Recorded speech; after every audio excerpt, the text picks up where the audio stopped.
ನಾನು ಬೇಡ ಅಂತ ಈ ಮದುವೆ ಮಾಡ್ಕೊಂಡಿದ್ದು ಇಷ್ಟೆಲ್ಲ ಕಷ್ಟಪಡೋದಕ್ಕ ರಾಧಿಕಾ? ಅದಕ್ಕೆ ನೀನಿಲ್ಲಿ ಖುಷಿಯಾಗಿರಲ್ಲ ಅಂತ ಹೇಳಿದ್ದು. ನನ್ನ ಜೊತೆ ಇದ್ರೆ ಯಾವ ತೊಂದರೆನೂ ಬರ್ದಿರೋ ಹಾಗೆ ನಿಂಗೊಂಚೂರು ಕಷ್ಟ ಕೊಡದೆ ಕಣ್ಣಲ್ಲಿ ಕಣ್ಣಿಟ್ಟು ನೋಡ್ಕೊಳ್ತಿದ್ನಲ್ಲ ರಾಧಿಕಾ.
ನನ್ನ ರಾಧಿಕಾ, ನನ್ನ ಜೊತೆ ಇರಬೇಕಾಗಿರೋ ರಾಧಿಕಾ, ನನ್ನ ಹೆಂಡತಿ ಆಗ್ಬೇಕಿದ್ದ ರಾಧಿಕಾಗೆ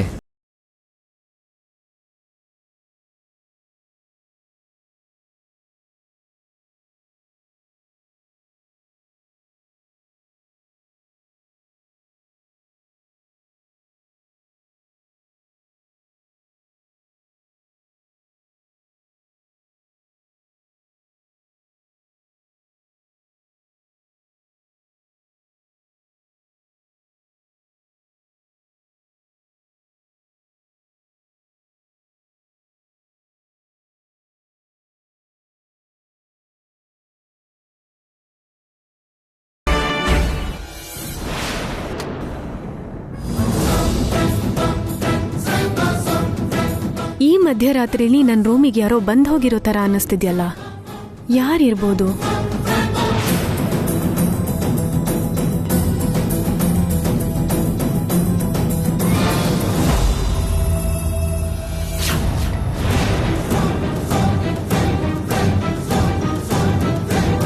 ಹೇ, ನಿಂತ್ಕೋ!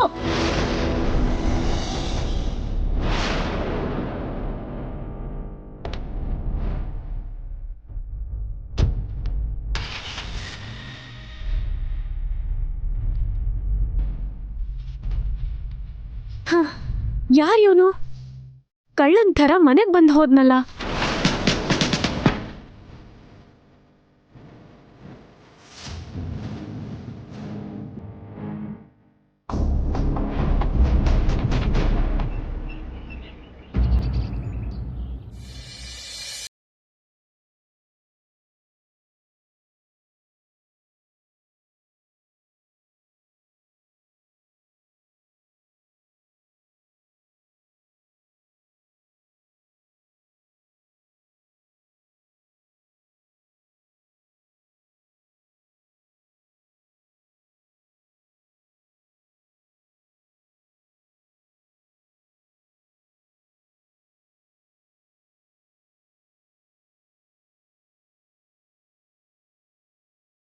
ಹೊತ್ತು ಮಲ್ಕೊಳ್ಳಿ.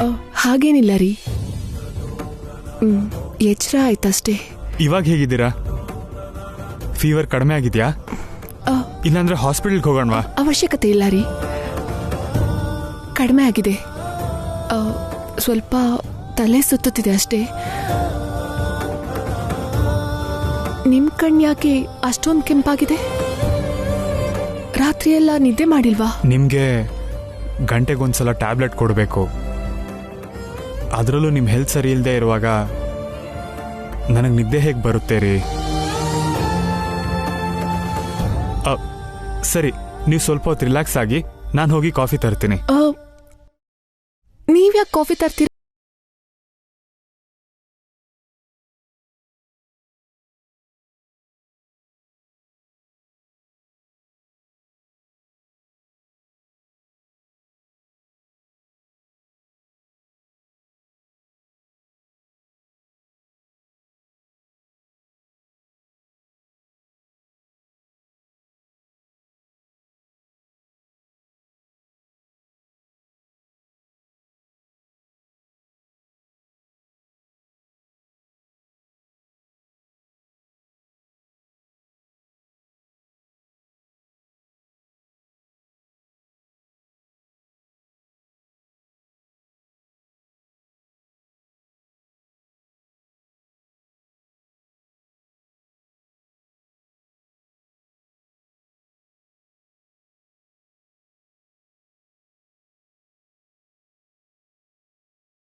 ಭಾವನವರು ತುಂಬಾ ಗ್ರೇಟ್ ಅಕ್ಕ.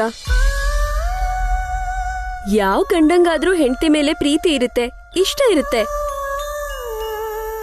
ಆದ್ರೆ ಸಾಹೇಬ್ರು ಹಾಗಲ್ಲ, ನಿನ್ ಮೇಲೆ ಜೀವ ಇಟ್ಕೊಂಡಿದ್ದಾರೆ. ಒಬ್ಳು ಹೆಣ್ಣಿಗೆ ಮದ್ವೆ ಆದಾಗ ಒಂದ್ ಮನೆಗ್ ಸೊಸೆ ಆಗ್ತಾಳೆ, ಅವಳ ಗಂಡಂಗ್ ಹೆಂಡತಿ ಆಗ್ತಾಳೆ. ಆದ್ರೆ ನೀನ್ ಆ ರೀತಿ ಅಲ್ಲ ಅಕ್ಕ. ಅತ್ತೆಗೆ ಮಗಳಾಗಿದ್ಯಾ, ಗಂಡಂಗೆ ದೇವತೆ ಆಗಿದ್ಯಾ. ನೀನ್ ತುಂಬಾ ಅದೃಷ್ಟ ಮಾಡಿದ್ಯಾಕ.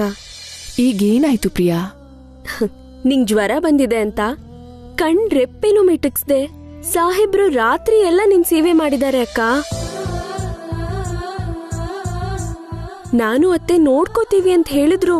ನನ್ ಹೆಂಡತಿನ ನಾನೇ ಹತ್ರ ಇದ್ದು ನೋಡ್ಕೋಬೇಕು ಅಂತ ನಮ್ಮಿಬ್ರನ್ನೂ ಹೊರಗಡೆ ಕಳ್ಸಿದ್ರು.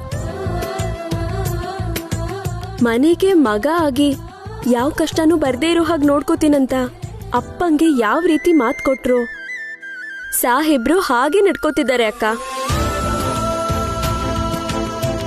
ನೀನ್ ಪಡ್ಕೊಂಡಿರೋ ಪುಣ್ಯ ಅಕ್ಕ ಅದು, ನಮಗ್ ಸಿಕ್ಕಿರೋ ವರ.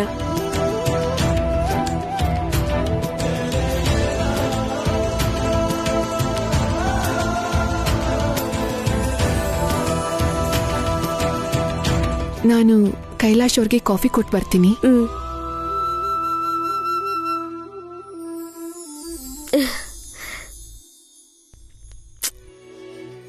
ನಿಜವಾಗ್ಲೂ ಭಾವ ಗ್ರೇಟ್. ಕಾಫಿ ತಗೊಳ್ಳಿ. ಥ್ಯಾಂಕ್ ಯು ರೀ. ಥ್ಯಾಂಕ್ ಯು ರಾಧಿಕಾ ಅವರೇ.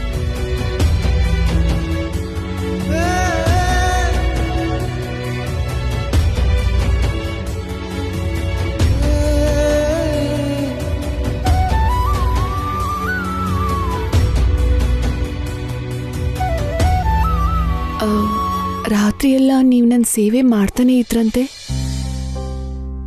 ನಿಜಾನಾ? ಯಾರು ಹೇಳಿದ್ರು? ಪ್ರಿಯಾ ಹೇಳಿದ್ಲು. ನೀವು ನನ್ನ ಮೇಲಿರೋ ಕಾಳಜಿಯಿಂದ ಅಷ್ಟೆಲ್ಲ ಕೇರ್ ತಗೊಂಡ್ರಿ ಅಂದ್ರೆ ನಿಜವಾಗ್ಲೂ ನಾನು ತುಂಬಾ ಅದೃಷ್ಟ ಮಾಡಿದ್ದೀನಿ. ಯಾಕೆ ಹೀಗೆ ಹೇಳ್ತಿದ್ದೀರಾ? ಗಂಡನಾಗಿ ಅದು ನನ್ನ ಜವಾಬ್ದಾರಿ. ಅಷ್ಟಕ್ಕೂ ನಿಮಗೆ ಫೀವರ್ ಬಂದಿರೋ ಕಾರಣ ನಾನೇ ಅಲ್ವಾ? ನಾನು ಚೆನ್ನಾಗಿರ್ಬೇಕು ಅಂತ ತಾನೆ ಕೈಗೆ ಅಷ್ಟೆಲ್ಲ ಗಾಯ ಆದರೂ ಆ ನೋವನ್ನೆಲ್ಲ ತಡ್ಕೊಂಡು ವ್ರತನ ಪೂರ್ತಿ ಮಾಡಿದ್ರಿ. ಗಂಡ ಹೆಂಡತಿ ಅಂದರೆ ಕಷ್ಟ ಆಗಲಿ ಸುಖ ಆಗಲಿ ಇಬ್ಬರು ಹಂಚ್ಕೋಬೇಕು. ಅವಾಗಲೇ ಅಲ್ವಾ ಗಂಡ ಹೆಂಡತಿ ಸಂಬಂಧ ಪರಿಪೂರ್ಣತೆಯನ್ನು ಪಡ್ಕೊಳ್ಳೋದು. ನೀವು ನನ್ನ ಹೆಂಡತಿಯಾಗಿರೋದು ನನ್ನ ಅದೃಷ್ಟ ರಾಧಿಕಾ ಅವರೇ. ಒಂದು ಸಣ್ಣ ರಿಕ್ವೆಸ್ಟ್. ಏನು ರಾಧಿಕಾ ಅವರೇ? ಅದು ನೀವು ನನ್ನ ರಾಧಿಕಾ ಅವರೇ ಅಂತ ಕರೆಯೋದು, ನೀವು ಅನ್ನೋದು ನಂಗೆ ಸ್ವಲ್ಪ ಮುಜುಗರ ಆಗ್ತಿದೆ. ಆ ಪದಗಳು ನಮ್ಮಿಬ್ಬರ ಮಧ್ಯೆ ಅಂತರಾನ ಹೆಚ್ಚಿಸ್ತಿದೆ ಅಂತ ಅನ್ನಿಸ್ತಿದೆ. ಅದಕ್ಕೆ ನೀವು ಅವರೇ ಇದನ್ನೆಲ್ಲ ಬಿಟ್ಟು ಪ್ರೀತಿಯಿಂದ ರಾಧಿಕಾ ಅಂತ ಕರೀರಿ. ಸರಿ.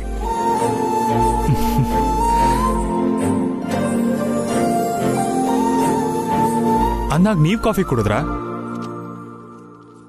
ಮತ್ತೆ ನೀವು ಅಂತಿದ್ದೀರಾ? ರಾಧಿಕಾ,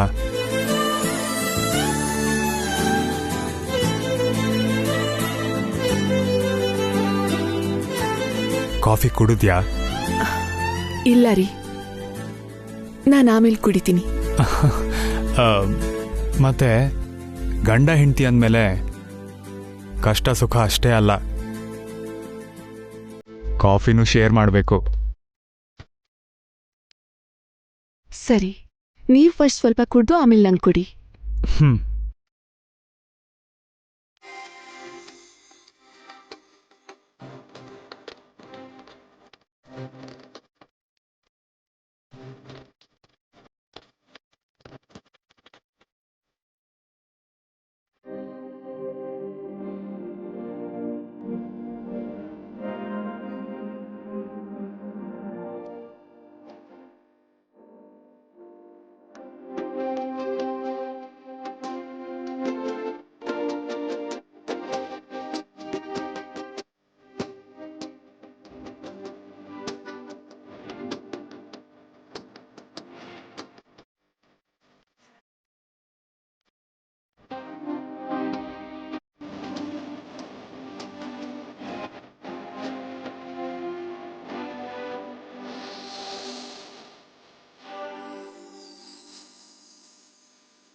ಹಾಂ, ನಾನು ಫ್ರೆಶ್ ಆಗಿ ಬರ್ತೀನಿ.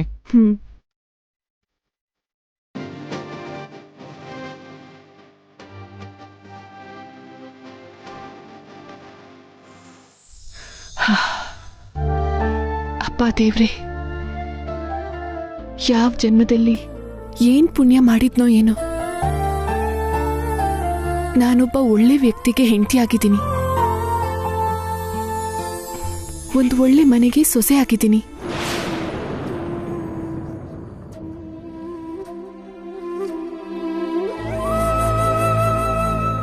ಮದ್ವೆಗೆ ಮುಂಚಿನ ನನ್ನ ಜೀವನ ನಂಗೊಂದು ಗಿಲ್ಟಿ ಫೀಲಿಂಗ್ ಉಳಿಸಿತ್ತು.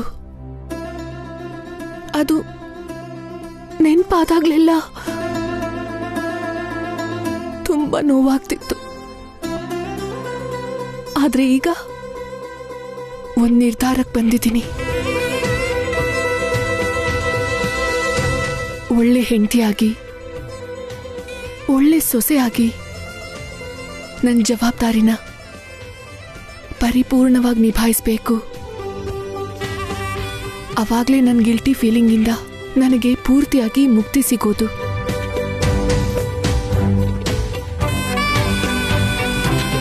ಯಾವುದೇ ಪರಿಸ್ಥಿತಿಲೂ ಯಾರಿಂದನೂ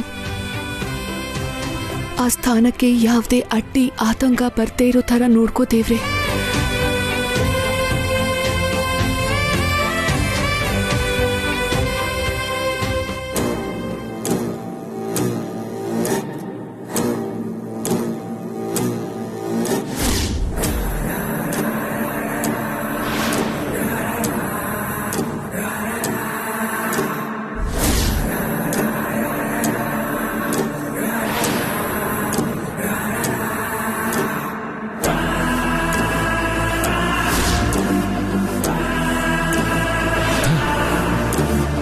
ರಾಧಿಕಾ, ನನ್ ಬಿಟ್ರೆ ನಿನ್ ಮೇಲ್ ಬೇರೆ ಯಾರೂ ಪ್ರೀತಿ ತೋರಿಸ್ಬಾರ್ದು ಅಂತ ಅಂದ್ಕೊಂಡಿದ್ದೆ. ಈ ಪ್ರಪಂಚದಲ್ಲಿ ನನ್ನ ಪ್ರೀತಿನೇ ನಿನಗೆ ಹೆಚ್ಚಾಗಬೇಕು ಅಂತ ನಾನು ಆಸೆ ಪಟ್ಟಿದ್ದೆ. ನನ್ನ ಕನ್ಸೆಲ್ಲ ನುಚ್ಚುನೂರಾಯ್ತು. ನೀನ್ ನನ್ನಿಂದ ದೂರ ಆದೆ. ನಾನು ಎಷ್ಟೇ ಬಿಡ್ಕೊಂಡ್ರು ಪ್ರೀತಿಗಿಂತ ಮದ್ವೆನೇ ದೊಡ್ಡದು ಅಂತ್ಯಾ? ಆ ಕೈಲಾಶ್ ನಿಂಗೆ ಸೇವೆ ಮಾಡ್ತಿದ್ರೆ, ನಿನ್ ಮೇಲಿರೋ ಪ್ರೀತಿನ ತೋರಿಸ್ತಿದ್ರೆ ನನಗ್ ತಡ್ಕೊಳಕ್ಕಾಗ್ತಿಲ್ಲ. ನನ್ ರಕ್ತ ಕುದೀತಾ ಇದೆ. ನಾನ್ ನಿನ್ ಬಿಟ್ಕೊಡಲ್ಲ.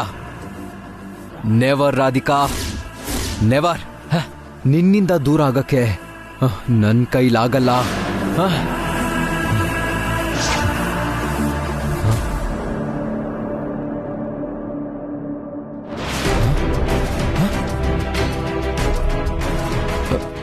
ನನ್ ಕುತ್ಕೆಲಿದ್ದ ಚೈನ್ ಎಲ್ಲೋಯ್ತು?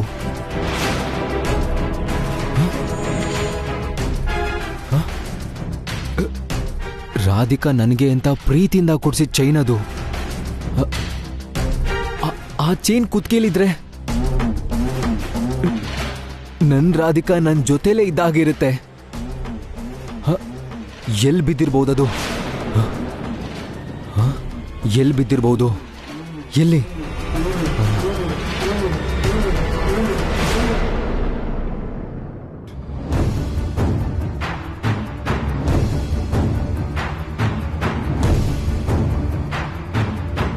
ನನ್ನ ಅನುಮಾನದ ಪ್ರಕಾರ ರಾಧಿಕಾ ಹಿಂದೆ ದೊಡ್ಡ ಕತೆನೇ ಇರೋ ಹಾಗಿದೆ. ಯಾವುದೋ ಹುಡುಗನ್ ಜೊತೆ ಅನ್ನವರಂ ಬಂದಿದ್ಲು ಅಂತ ಆ ಫೋಟೋಗ್ರಾಫರ್ ಹೇಳ್ದ. ನಾನ್ ಗಿಫ್ಟ್ ಓಪನ್ ಮಾಡ್ತೀನಿ ಅಂದ್ರೆ ಅದಕ್ಕೂ ಅಡ್ಡ ಬಂದ್ಲು. ಡಾಕ್ಟರ್ ಲವರ್ ಬಾಯ್ ಅಂದ ಕೂಡ್ಲೆ ತುಂಬಾ ಟೆನ್ಷನ್ ಮಾಡ್ಕೊಂಡ್ಲು. ನಿನ್ನೆ ರಾತ್ರಿ ಯಾರೋ ಮನೆಗ್ ಬಂದಿದ್ದ. ಅವನ್ ಕಳ್ಳ ಅಂತೂ ಅಲ್ಲ. ಇದಕ್ ಸಂಬಂಧಪಟ್ಟಿರೋ ಒಂದು ಚಿಕ್ಕ ಎಳೆ ಸಿಕ್ಕಿದ್ರೆ ಸಾಕು, ಅವಳ ರಹಸ್ಯನೆಲ್ಲ ಹೊರಗೆ ಎಳೆದು ಅವಳನ್ನ ಬಾವನ್ ಜೀವನದಿಂದ, ಈ ಮನೆಯಿಂದನೇ ಹೊರಗೆ ಹಾಕ್ಬೋದು.